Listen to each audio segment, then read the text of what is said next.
Mr. Speaker, the President's Cabinet.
Mr. Speaker, the President of the United States.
Tony.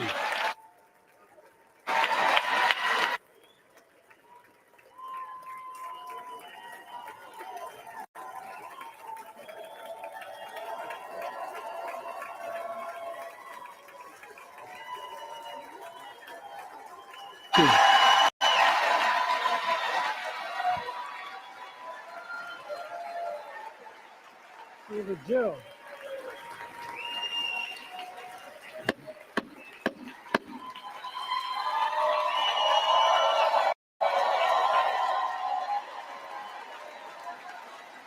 Good evening.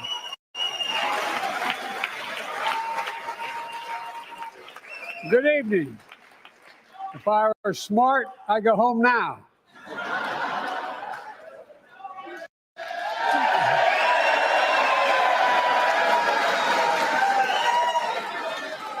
Mr. Speaker, Madam Vice President, members of Congress, my fellow Americans, in January 1941, Franklin Roosevelt came to this chamber to speak to the nation, and he said, "I address you at a moment unprecedented in the history of the Union.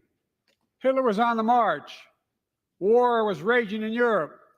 President Roosevelt's purpose was to wake up Congress and alert the American people that this was no ordinary time. Freedom and democracy were under assault in the world. Tonight, I come to this same chamber to address the nation. Now, it's we who face an unprecedented moment in the history of the Union. And yes, my purpose tonight is to wake up the Congress and alert the American people that this is no ordinary moment either. Not since President Lincoln and the Civil War have freedom and democracy been under assault at home as they are today.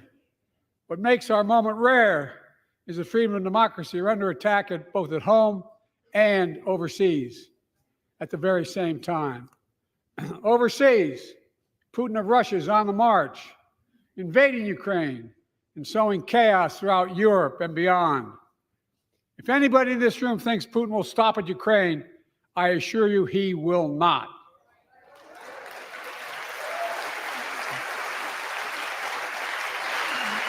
But Ukraine can stop Putin. Ukraine can stop Putin if we stand with Ukraine and provide the weapons that it needs to defend itself.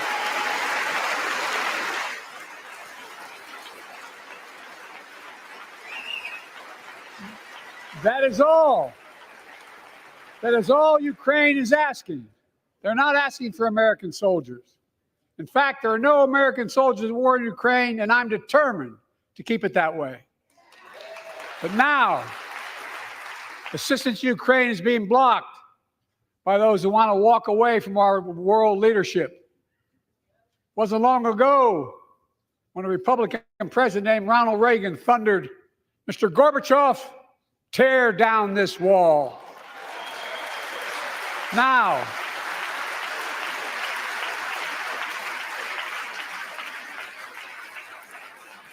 my predecessor, a former Republican president, tells Putin, quote, "Do whatever the hell you want." That's a quote. A former president actually said that, bowing down to a Russian leader. I think it's outrageous, it's dangerous, and it's unacceptable.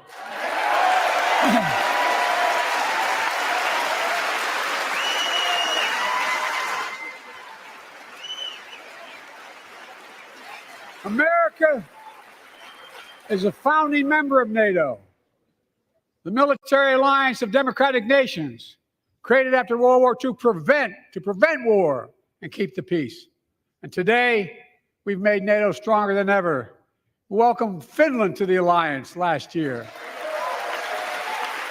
And just this morning, Sweden officially joined, and their minister is here tonight. I'm going to stand up. Welcome. Welcome, welcome, welcome.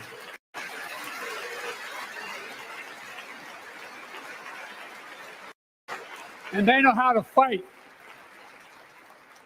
Mr. Prime Minister, welcome to NATO, the strongest military alliance the world has ever seen. I say this to Congress, we have to stand up to Putin. Send me a bipartisan national security bill. History is literally watching. History is watching. If the United States walks away, it will put Ukraine at risk. Europe is at risk. The free world will be at risk, emboldening others to do what they wish to do us harm. My message to President Putin, who I've known for a long time, is simple. We will not walk away.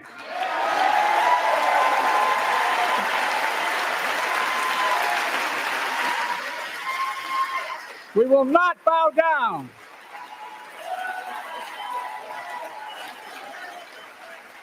I will not bow down. In a literal sense, history is watching. History is watching. Just like history watched 3 years ago on January 6th, when insurrectionists stormed this very Capitol and placed a dagger to the throat of American democracy. Many of you are here on that darkest of days. We all saw with our own eyes the insurrectionists were not patriots. They'd come to stop the peaceful transfer of power, to overturn the will of the people.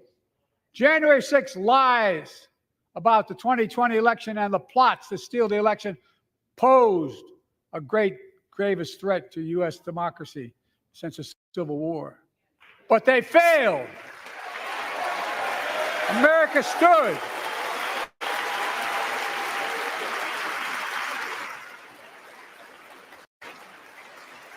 America stood strong and democracy prevailed. We must be honest. The threat to democracy must be defended. My predecessor and some of you here seek to bury the truth about January 6th. I will not do that. This is the moment to speak the truth and to bury the lies. Here's the simple truth. You can't love your country only when you win.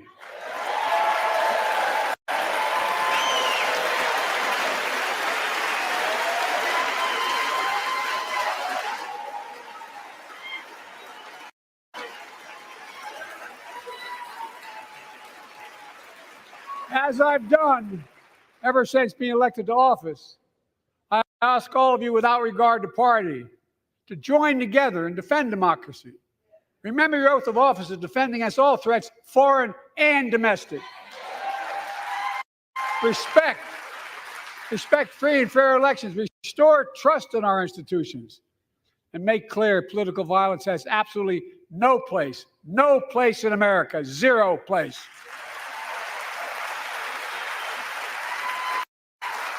Again, it's not hyperbole to suggest history is watching. We're watching. Your children and grandchildren will read about this day and what we do. History is watching another assault on freedom. Joining us tonight is Latoya Beasley, a social worker from Birmingham, Alabama. 14 months ago, she and her husband welcomed a baby girl thanks to the miracle of IVF. She scheduled treatments to have that second child.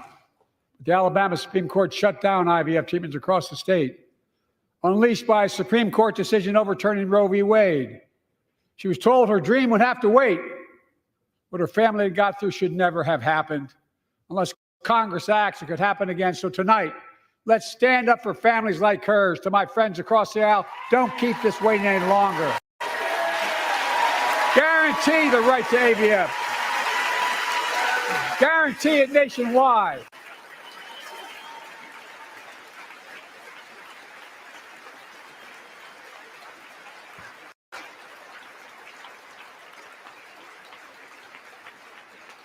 Like most Americans, I believe Roe v. Wade got it right. I thank Vice President Harris for being an incredible leader, defending reproductive freedom, and so much more.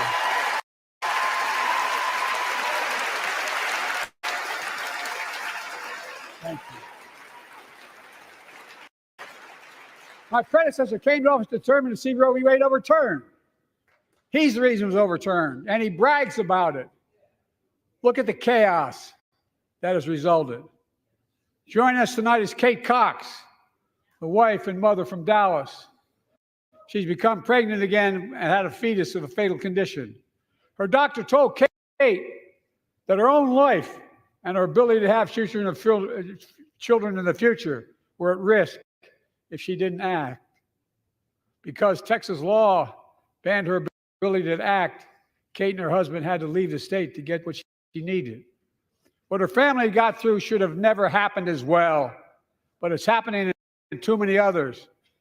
There are state laws banning the freedom to choose, criminalizing doctors, forcing survivors of rape and incest to leave their states to get the treatment they need. Many of you in this chamber and my predecessor are promising to pass a national ban on reproductive freedom. My God, what freedom else would you take away? Look, it's a decision to overturn Roe v. Wade. The Supreme Court majority wrote the following, and with all due respect, justices, women are not without electoral power. Electoral or political power. You're about to realize just how much you're right about that.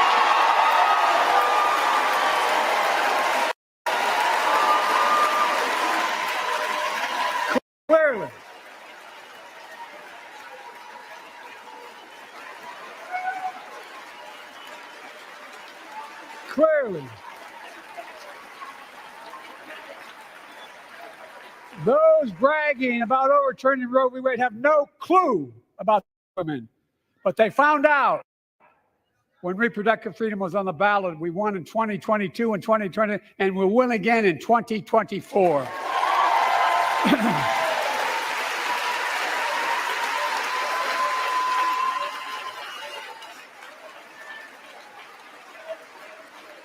If you, the American people, send me a Congress that supports the right to choose, I promise you, I'll restore Roe v. Wade as the law of the land again.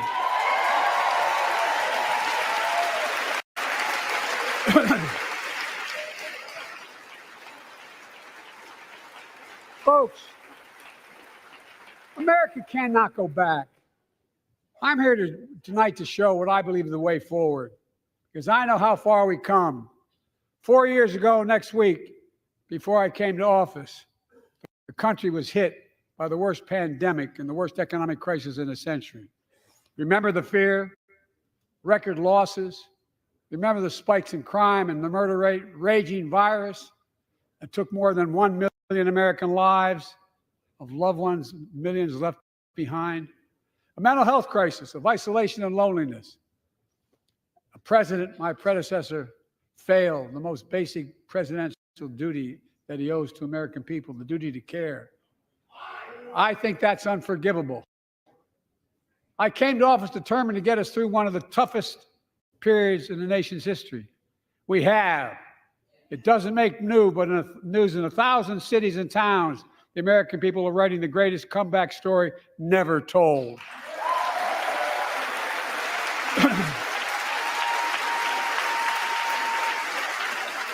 So let's tell the story here. Tell it here and now. America's comeback is building the future of American possibilities, building an economy from the middle out and the bottom up, not the top down, investing in all America, in all Americans, to make sure everyone has a fair shot.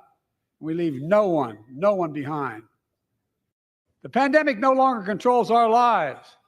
The vaccines that saved us from COVID are now being used to beat cancer, turning setback into comeback. That's what America does. That's what America does.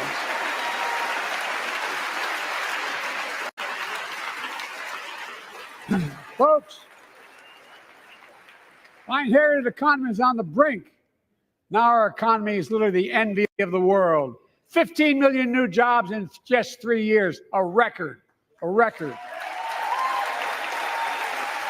Unemployment at 50-year lows. A record 16 million Americans are starting small businesses, and each one is a literal act of hope. With historic job growth and small business growth for Black and Hispanics and Asian Americans, 800,000 new manufacturing jobs in America and counting. Where is it written we can't be the manufacturing capital of the world? We are, we will. More people have health insurance today. More people have health insurance today than ever before. The racial wealth gap is as small as it's been in 20 years. Wages keep going up, inflation keeps coming down. Inflation has dropped from 9% to 3%, the lowest in the world and tending lower.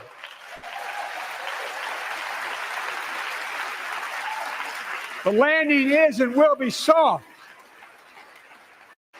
And now, instead of importing foreign products and exporting American jobs, we're exporting American products and creating American jobs right here in America, where they belong.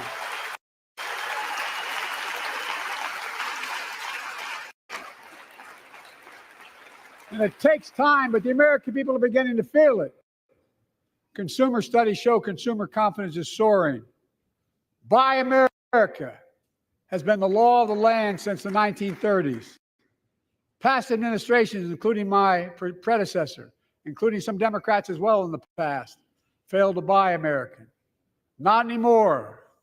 On my watch, federal projects that you fund, like helping build American roads, bridges, and highways, will be made with American products and built by American workers.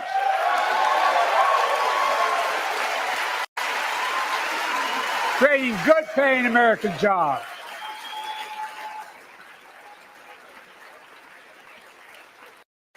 And thanks to our CHIPS and Science Act, the United States is investing more in research and development than ever before.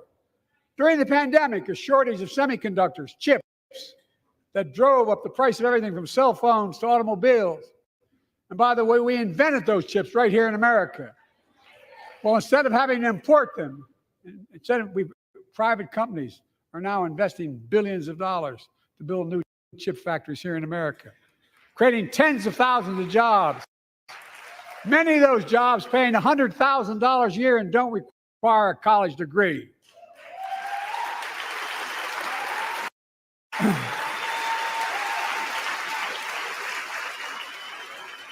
In fact, my policies have attracted $650 billion in private sector investment in clean energy, advanced manufacturing, creating tens of thousands of jobs here in America.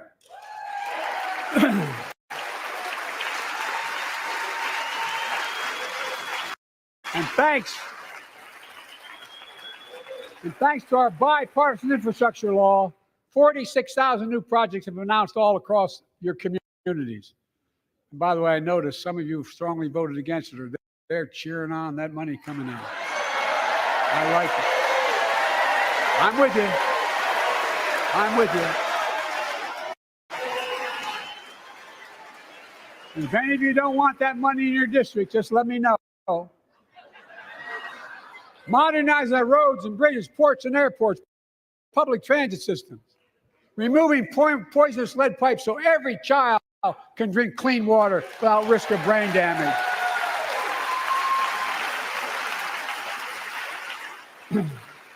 Providing affordable high-speed internet for every American, no matter where you live, urban, suburban, or rural communities in red states and blue states. Record investments in tribal communities. Because of my investment in family farms, because I invested in family farms led by my Secretary of Agriculture, who knows more about this than anybody I know, we're better able to stay in the family for those farms and their children and grandchildren won't have to leave home to make a living. It's transformative. The great comeback story is Belvedere, Illinois, home to an auto plant for nearly 60 years. Before I came to office, the plant was on its way to shutting down. Thousands of workers feared for their livelihoods. Hope was fading. Then I was elected to office and we raised the Belvedere repeatedly with auto companies knowing unions would make all the difference. The UAW worked like hell to keep the plant open and get these jobs back, and together we succeeded. Instead of auto factories shutting down, auto factories reopening, and new state-of-the-art battery factories being built to power those cars there at the same.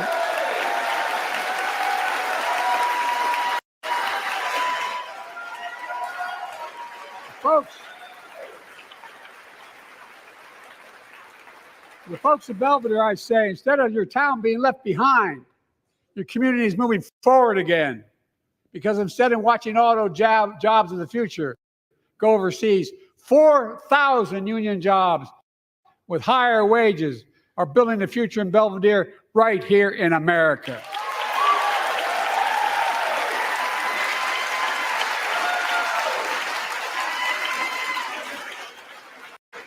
Here tonight is UAW President Shawn Fain, a great friend and a great labor leader. Shawn, where are you? Stand up.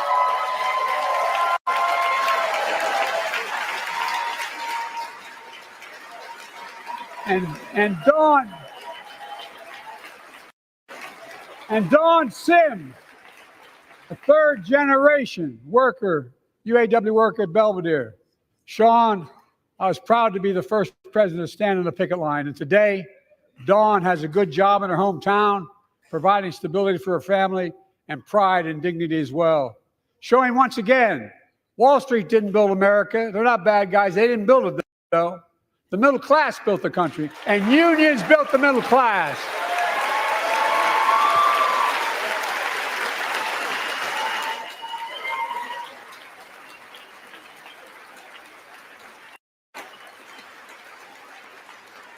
I say to the American people, when America gets knocked down, we get back up. We keep going. That's America.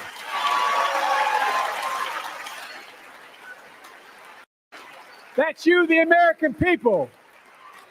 It's because of you America's coming back. It's because of you our future is bright. It's because of you that tonight we can proudly say the state of our union is strong and getting stronger.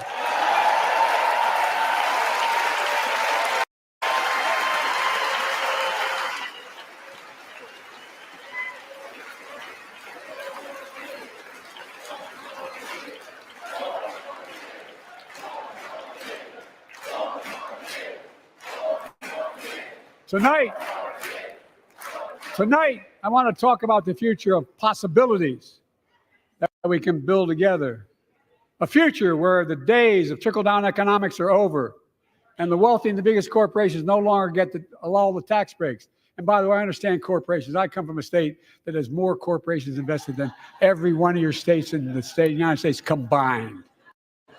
And I represented it for 36 years. I'm not anti-corporation, but I grew up in a home where trickle-down economics didn't put much on my dad's kitchen table. That's why I determined to turn things around so middle class does well. When they do well, the poor go way up and the wealthy still do very well. We all do well. And there's more to do to make sure you're feeling the benefits of all we're doing.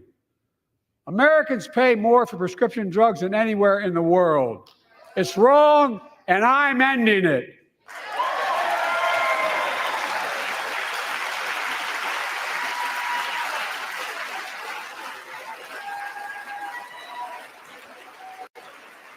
With a law that I proposed and signed, not one of your Republican buddies voted for it. We finally beat Big Pharma. Instead of paying $400 a month or thereabouts for insulin with diabetes, and it only costs $10 to make, they only get paid $35 a month now and still make a healthy profit. And but what to do next? I want to cap the cost of insulin at $35 a month for every American who needs it. Everyone.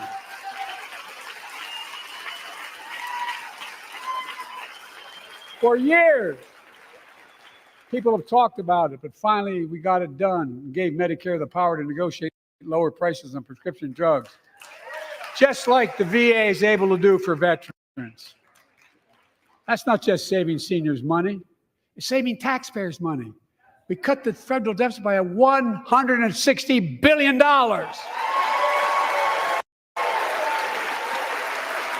Because Medicare will no longer have to pay those exorbitant prices to Big Pharma.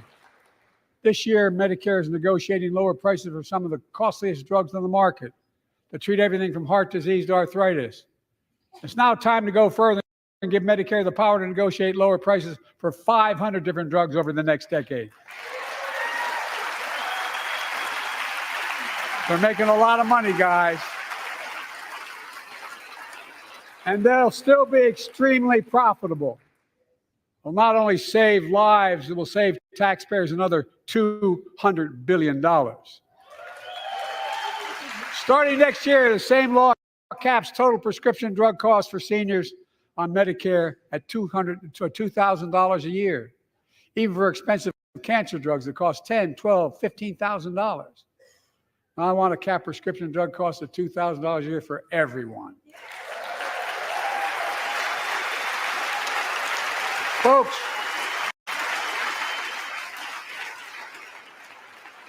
I'm going to get in trouble for saying that, but if you want to get in Air Force One and fly to Toronto, Berlin, Moscow, even Moscow, probably.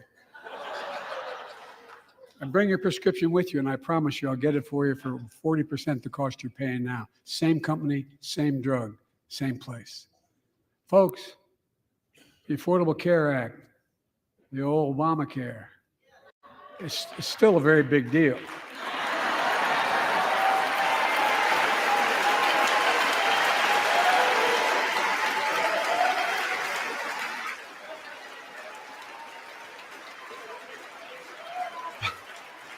Over 100 million of you can no longer be denied health insurance because of pre-existing condition. But my predecessor and many in this chamber want to take this prescription drug away by repealing Affordable Care Act. I'm not going to let that happen. We stopped you 50 times before and we'll stop you again. In fact, I'm not only protecting it, I'm expanding it. They enacted tax credits of $800 per person per year, reduce health care costs for millions of working families. That tax credit expires next year. I want to make that savings permanent.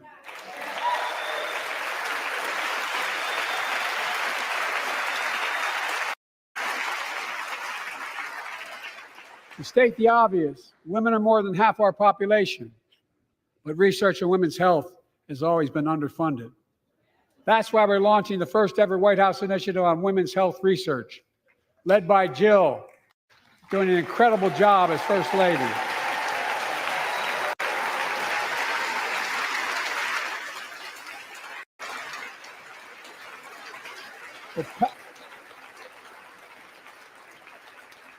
To pass my plan for $12 billion to transfer women's health research and benefit millions of lives all across America. I know the cost of housing is so important to you. If inflation keeps coming down, mortgage rates will come down as well, and the Fed acknowledges that. But I'm not waiting. I want to provide an annual tax credit that will give Americans $400 a month for the next 2 years as mortgage rates come down, to put toward their mortgages when they buy their first home or trade up for a little more space. Just for 2 years.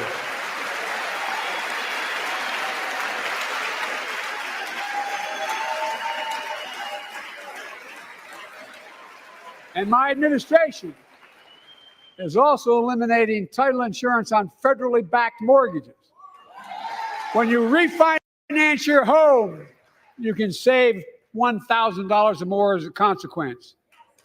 For millions of renters, we're cracking down on big landlords who use antitrust law, who break antitrust laws by price fixing and driving up rents. We've cut red tape so builders can get federally financing, which is already helping build a record 1.7 million new housing units nationwide. Now pass and build and renovate 2 million affordable homes and bring those rents down.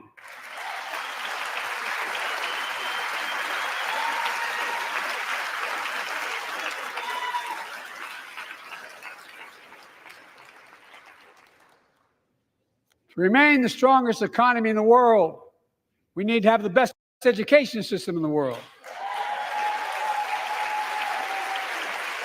And I, like I suspect all of you, want to give a child, every child, a good start by providing access to preschool for 3 and 4 years old. You know, I think I pointed out last year,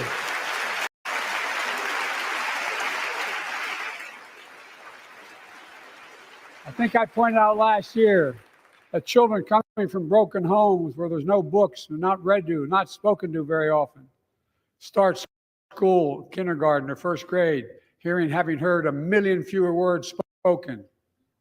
Well, studies show that children who go to preschool are nearly 50% more likely to finish high school, go on to earn a 2- and 4-year degree, no matter what their background is.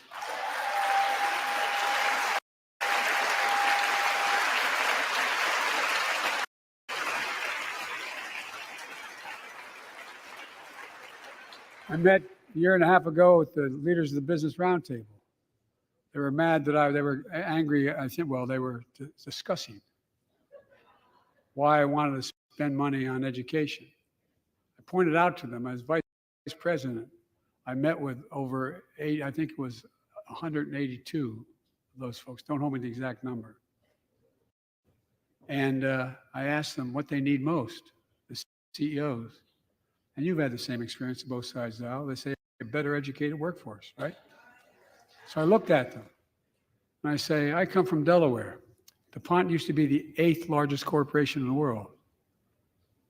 And every new enterprise they bought, they educated the workforce to that enterprise. But none of you do that anymore. Why are you angry with me providing you the opportunity for the best educated workforce in the world? And they all looked at me and said, I think you're right. I want to expand high quality tutoring and summer learning to see that every child learns to read by 3rd grade.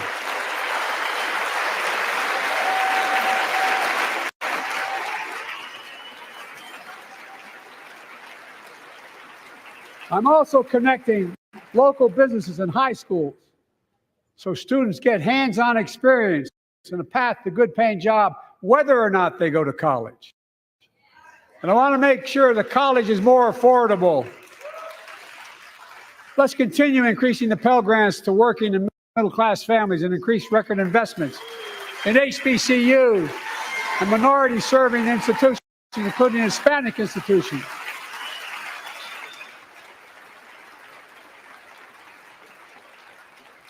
When I was told I couldn't universally just change the way in which we dealt with student loans, I fixed 2 student loan programs that already existed to reduce the burden of student debt for nearly 4 million Americans, including nurses, firefighters, and others in public service. Like Keenan Jones, a public educator from Minnesota, who's here with us tonight. Keenan, where are you? Keenan, thank you. He's educated hundreds of students so they can go to college. Now he's able to help, after debt forgiveness, get his own daughter to college.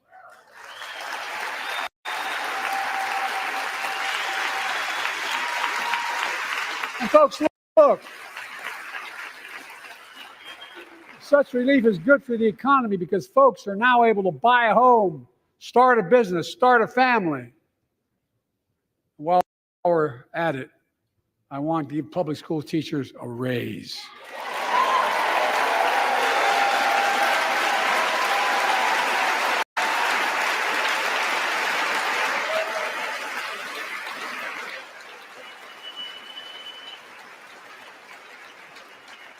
And by the way, the first couple of years, we cut the deficit.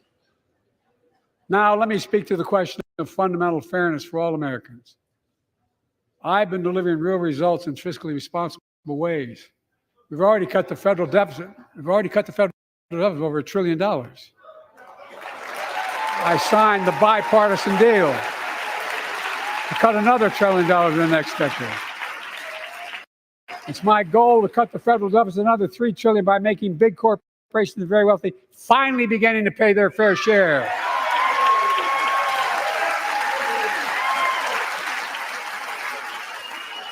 Look, I'm a capitalist. If you want to make or can make $1 million or millions of bucks, that's great. Just pay your fair share in taxes. A fair tax code is how we invest things to make this country great. Healthcare, education, defense, and so much more. But here's the deal. The last administration enacted a $2 trillion tax cut, overwhelmingly benefit the top 1%, the very wealthy and the biggest corporations, and exploded the federal deficit. They added more to the national debt than any presidential term in American history. Check the numbers. Folks at home, does anybody really think the tax code is fair? Do you really think the wealthy and big corporations need another $2 trillion tax break? I sure don't. I'm going to keep fighting like hell to make it fair. Under my plan, nobody earning less than $400,000 a year will pay an additional penny in federal taxes. Nobody, not one penny. And they haven't yet. In fact, the child tax credit I passed during the pandemic cut taxes for millions of working families and cut child poverty in half. Restore that child tax credit. No child should go hungry in this country. The way to make the tax code fair is to make big corporations and the very wealthy begin to pay their fair share. Remember in 2020, 55 of the biggest companies in America made $40 billion and paid zero in federal income tax. Zero. Not anymore. Thanks to the law I wrote and we signed, big companies have to pay a minimum of 15%. But that's still less than working people pay in federal taxes. It's time to raise corporate minimum tax to at least 21%.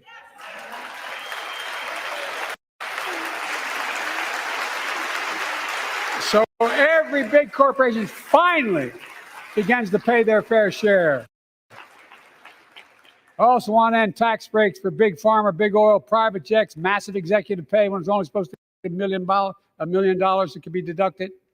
They can pay them $20 million if they want, but deduct $1 million. End it now. You know, there are 1,000 billionaires in America. You know what the average federal tax is for those billionaires? No. They're making great sacrifices, 8.2%. That's far less than the vast majority of Americans pay.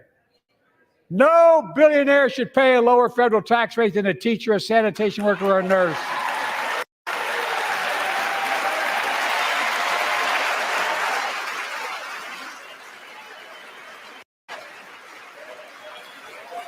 I propose a minimum tax for billionaires of 25%, just 25%.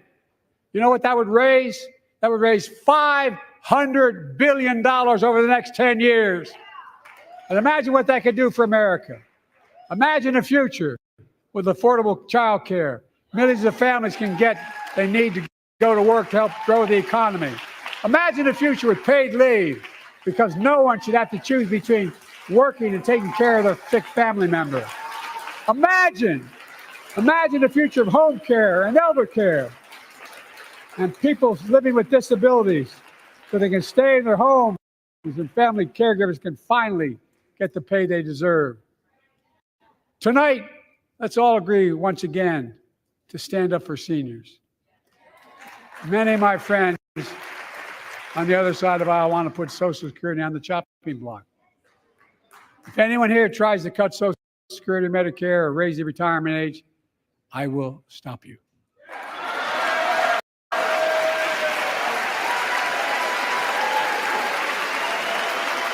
The working people who built this country pay more into Social Security than millionaires and billionaires do. It's not fair. We have two ways to go. Republicans can cut Social Security and give more tax breaks to the wealthy. That's the proposal. Oh no, you guys don't want another $2 trillion tax cut? I kind of thought that's what your plan was. Well, that's good to hear. You're not going to cut another $2 trillion for the super wealthy. That's good to hear. I'll protect and strengthen Social Security and make the wealthy pay their fair share.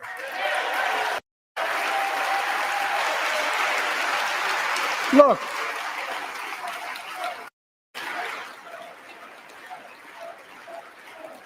too many corporations raise prices to pad their profits, charging more and more for less and less.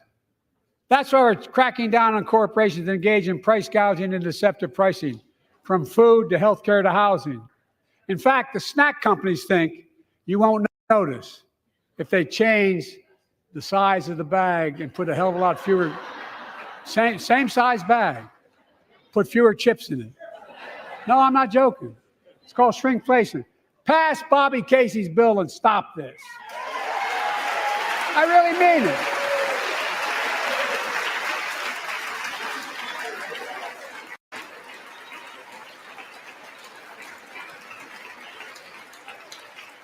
You probably all saw that commercial on Snickers bars.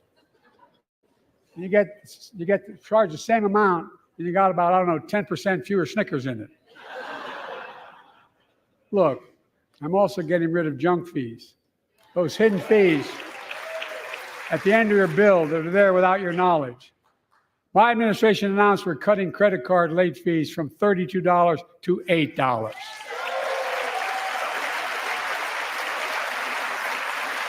Banks and credit card companies are allowed to charge what it costs them to instigate the collection.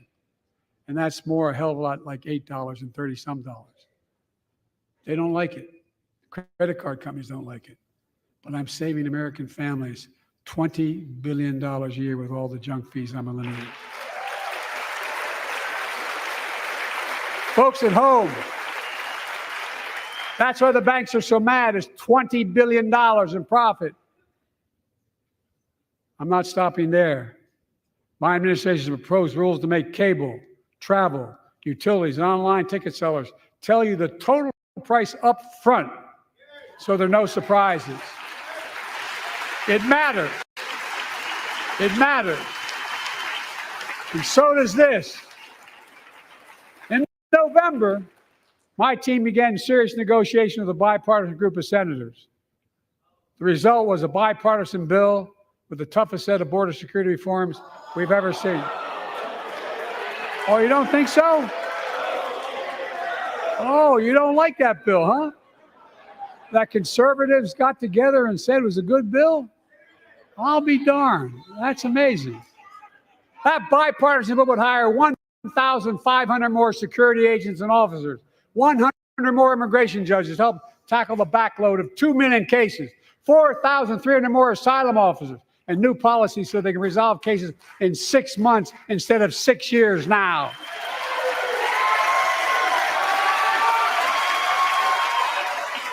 What are you against? 100 more high-tech drug detection machines to significantly increase the ability to screen and stop vehicles smuggling fentanyl into America. That's killing thousands of children. This bill would save lives and bring order to the border. It will also give me and any new president new emergency authority to temporarily shut down the border when the number of migrants at the border is overwhelming. The Border Patrol Union has endorsed this bill. The Federal Chamber of Commerce is, yeah. You're saying low. Look at the facts. I know you know how to read.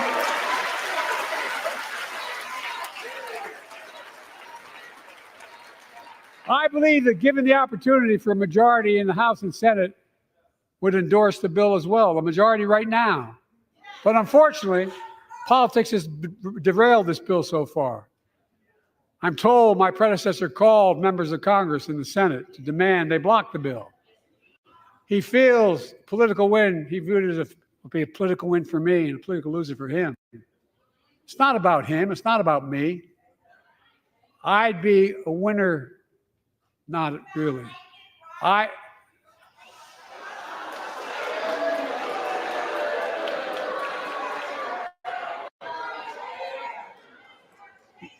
Lincoln Riley, an innocent young woman who was killed by an illegal.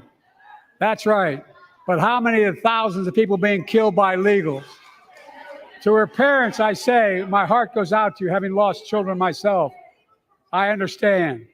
But look, if we change the dynamic at the border, people pay these smugglers $8,000 to get across the border because they know if they get by and let into the country, it's 6 to 8 years before they have a hearing.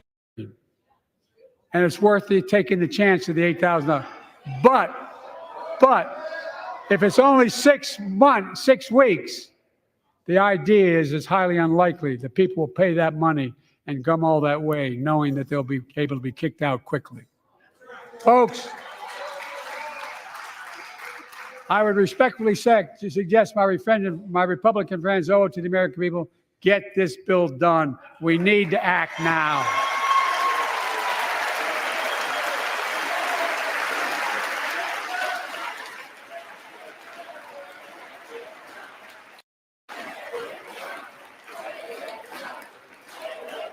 And if my predecessor is watching, instead of paying politics and pressuring members of Congress to block the bill, join me in telling the Congress to pass it.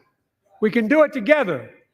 But that's what here's what he will not do. I will not demonize immigrants saying they are poison in the blood of our country. I will not separate families. I will not ban people because of their faith. Unlike my predecessor on my first day in office, I introduced a comprehensive bill to fix our immigration system. Take a look at it. It has all these and more.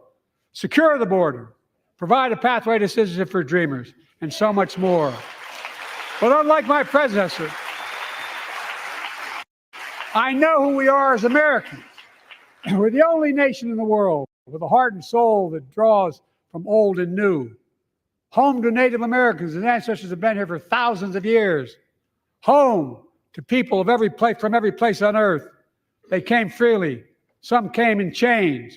Some came when famine struck, like my ancestral family in Ireland. Some to flee persecution, to chase dreams that are impossible anywhere but here in America. That's America. And we all come from somewhere, but we're all Americans.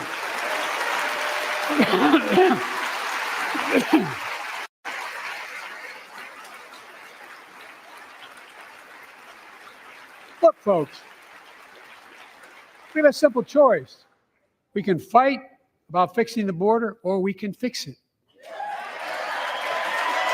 I'm ready to fix it. Send me the border bill now.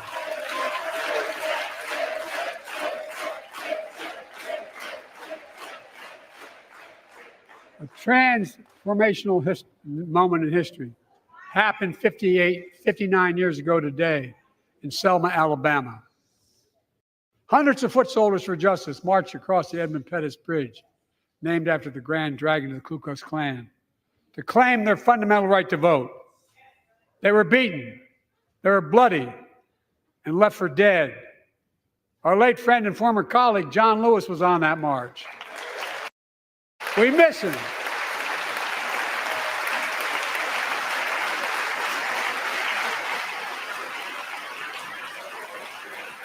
But joining us tonight are other marchers, both in the gallery and on the floor, including Betty Mae Fikes, known as the voice of Selma, the daughter of gospel singers and preachers. She sang songs of prayer and protest on that bloody Sunday to help shake the nation's conscience. 5 months later, the Voting Rights Act passed and was signed into law.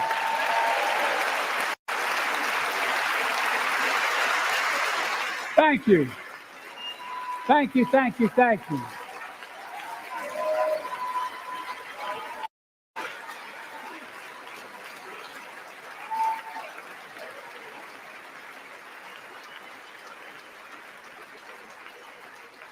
But 59 years later, there are forces taking us back in time.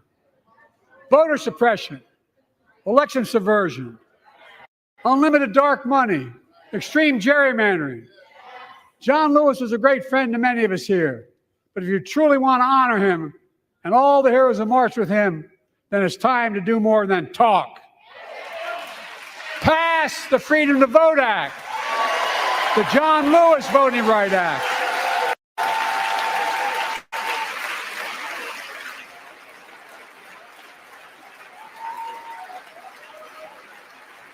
And stop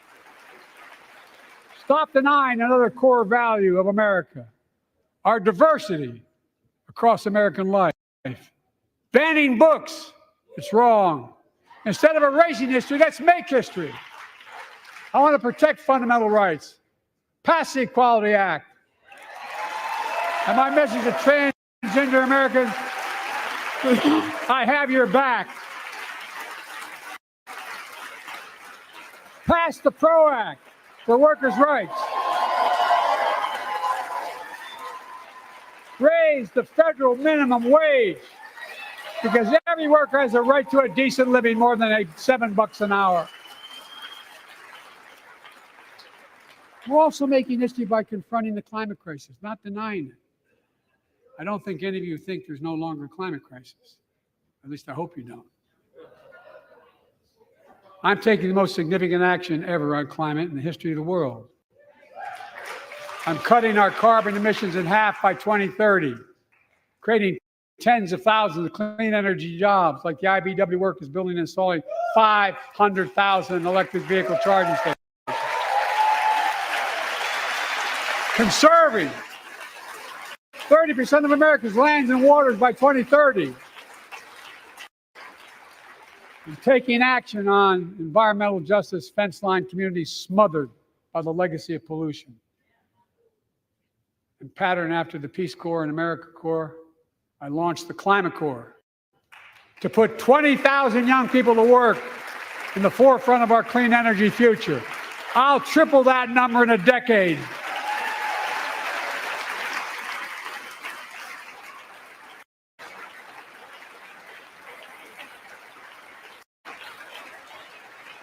To state the obvious, all Americans deserve the freedom to be safe. And America is safer today than when I took office. Year before I took office, murder rates went up 30%. 30% they went up. The biggest increase in history. It was then, through my American Rescue Plan, which every American voted against, I might add, we made the largest investment in public safety ever. Last year, the murder rate saw the sharpest decrease in history. Violent crime fell to one of its lowest levels in more than 50 years. But we have more to do. We have to help cities invest in more community police officers, more mental health workers, more community violence intervention. Give communities the tool to crack down on gun crime, retail crime, and carjacking. Keep building trust, as I've been doing by taking executive action on police reform and calling for it to be the law of the land. Directing my cabinet to review the federal classification of marijuana and expunging thousands of convictions for the mere possession, because no one should be jailed for simply using or have it on their record. Take on crimes of domestic violence. I'm ramping up the federal enforcement of the Violence Against Women Act that I proudly wrote when I was a senator, so we can finally end the scourge against women in America.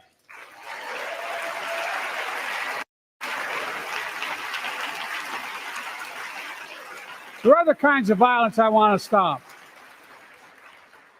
With us tonight is Jasmine, whose 9-year-old sister Jackie was murdered with 21 classmates and teachers in an elementary school in Uvalde, Texas.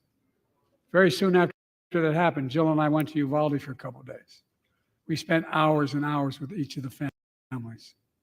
We heard their message, so everyone in this room, in this chamber, could hear the same message.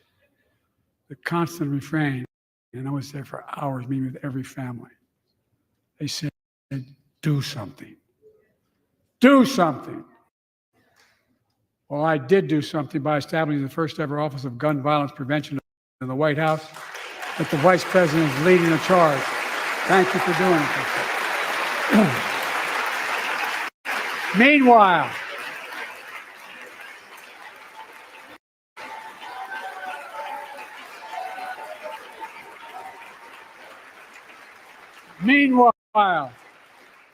my predecessor told the NRA he's proud he did nothing on guns when he was president. Oof. After another shooting in Iowa recently, he said, when asked what to do about it, he said, just get over it. There's his quote, just get over it. I say, stop it. Stop it, stop it, stop it.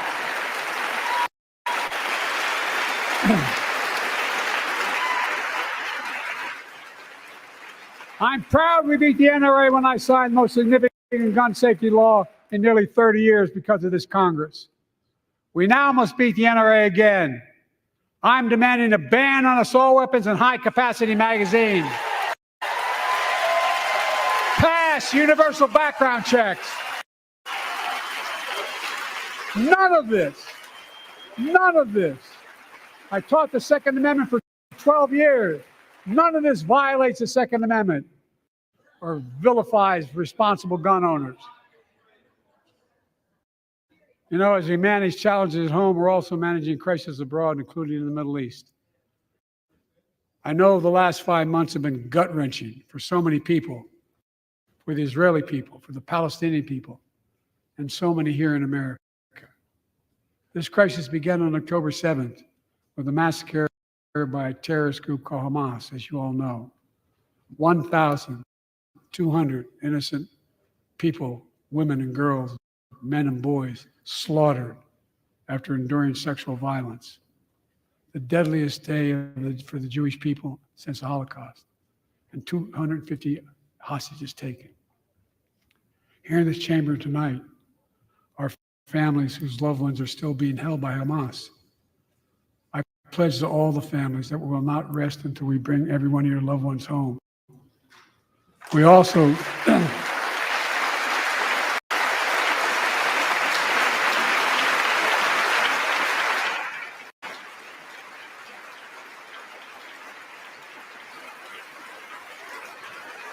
we will also work around the clock to bring home Evan and Paul, Americans being unjustly detained by the Russians and others around the world. Israel has the right to go after Hamas. Hamas ended this conflict by releasing hostages, laying down arms, could end it by releasing the hostages, laying down arms, and surrendering those responsible for October 7th.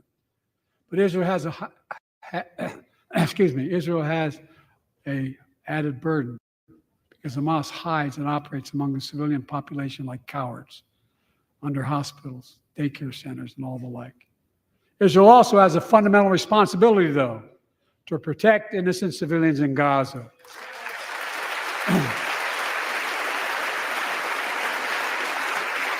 This war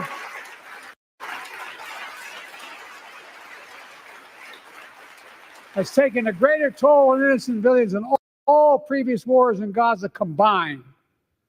More than 30,000 Palestinians have been killed, most of whom are not Hamas.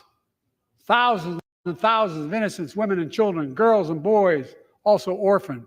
Nearly 2 million more Palestinians under bombardment or displacement. Homes destroyed, neighborhoods in rubble, cities in ruin, families without food, water, medicine. It's heartbreaking. I've been working nonstop to establish an immediate ceasefire that will last for 6 weeks to get all the prisoners released, all the hostages released, to get the hostages home and ease the intolerable and humanitarian crisis and build toward an enduring, something more enduring. The United States has been leading international efforts to get more humanitarian assistance to Gaza. Tonight, I'm directing the U.S. military to lead an emergency mission to establish a temporary pier in the Mediterranean on the coast of Gaza that can receive large shipments carrying food, water, medicine, and temporary shelters. No U.S. boots will be on the ground. A temporary pier will enable a massive increase in the amount of humanitarian assistance getting into Gaza every day.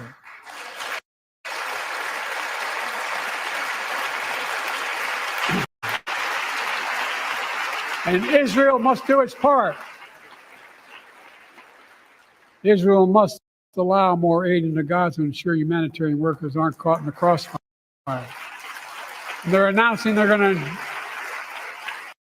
have a crossing in northern Gaza. To the leadership of Israel, I say this: humanitarian assistance cannot be a secondary consideration or a bargaining chip. Protecting and saving innocent lives has to be a priority. As we look to the future, the only real solution to the situation is a two-state solution over time.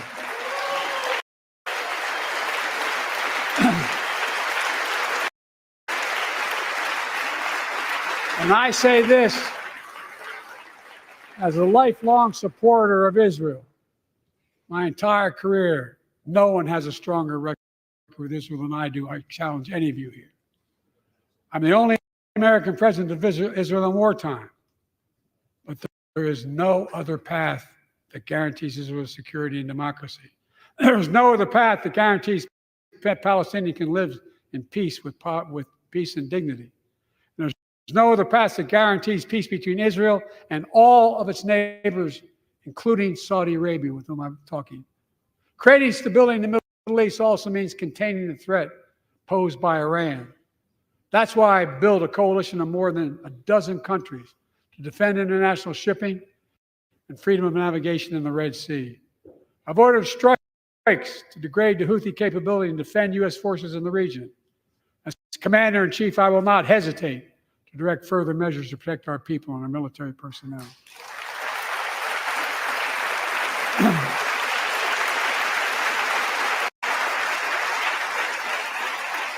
For years, I've heard many of my Republican and Democratic friends say that China is on the rise and America is falling behind. They've got it backwards. I've been saying it for over 4 years, even when I wasn't president. America's rising. We have the best economy in the world. And since I've come to office, our GDP is up, our trade deficit with China is down to the lowest point in over a decade.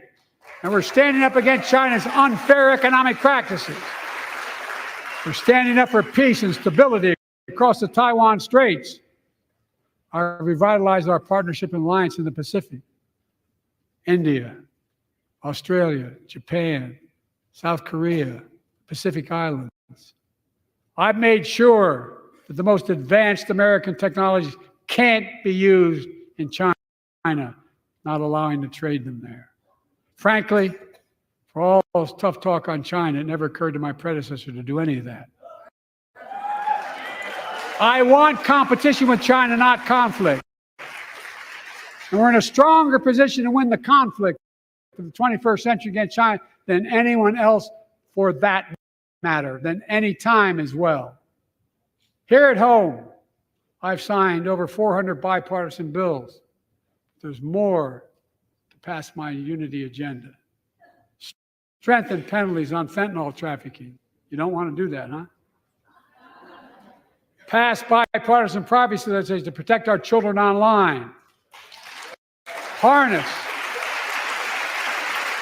the promise of AI to protect us from peril.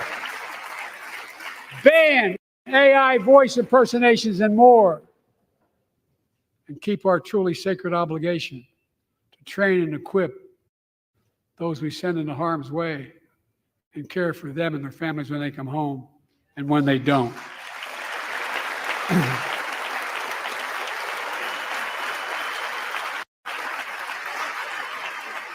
That's why the song support and help of Dennis and the VA, I signed the PACT Act.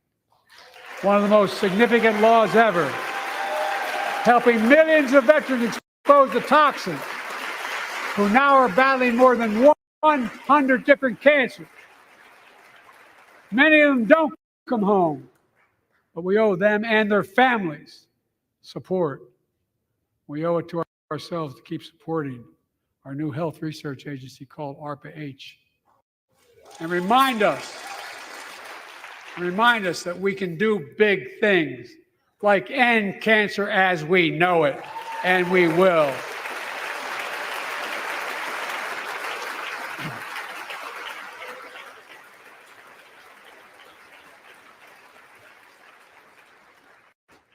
Let me close with this. Yay.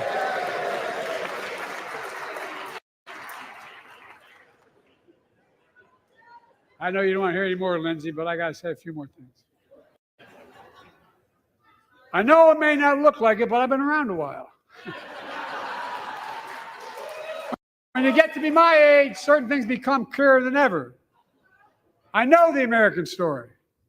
Again and again, I've seen the contest between competing forces in the battle for the soul of our nation, between those who want to pull America back to the past and those who want to move America into the future. My lifetime has taught me to embrace freedom and democracy, a future based on core values that have defined America: honesty, decency, dignity, equality, to respect everyone, to give everyone a fair shot, to give hate no safe harbor. Now, other people my age see it differently. The American story of resentment, revenge, and retribution, that's not me. I was born amid World War II when America stood for the freedom of the world. I grew up in Scranton, Pennsylvania, and Claymont, Delaware, among working class people who built this country. I watched in horror as two of my heroes, like many of you did, Dr. King and Bobby Kennedy, were assassinated. And their legacies inspired me to pursue a career in service. I left the law firm and became a public defender because my city of Wilmington was the only city in America occupied by the National Guard after Dr. King was assassinated because of the riots. And I became a county councilman almost by accident. I got elected to the United States Senate when I had no intention of running at age 29. Then vice president of our first black president. Now president to the first women vice president.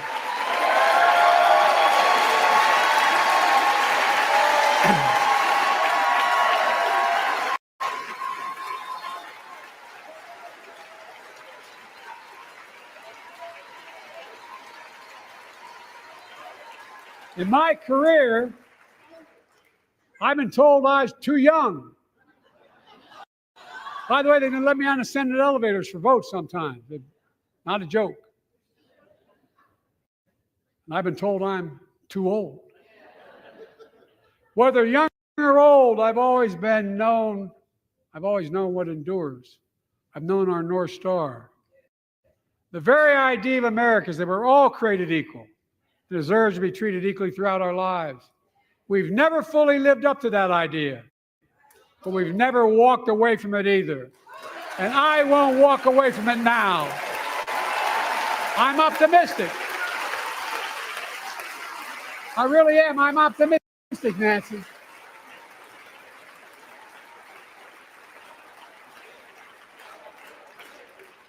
My fellow Americans, the issue facing our nation isn't how old we are, it's how old are our ideas. Hate, anger, revenge, retribution are the oldest of ideas. But you can't lead America with ancient ideas that only take us back. You lead America, the land of possibilities. You need a vision for the future and what can and should be done. Tonight you've heard mine.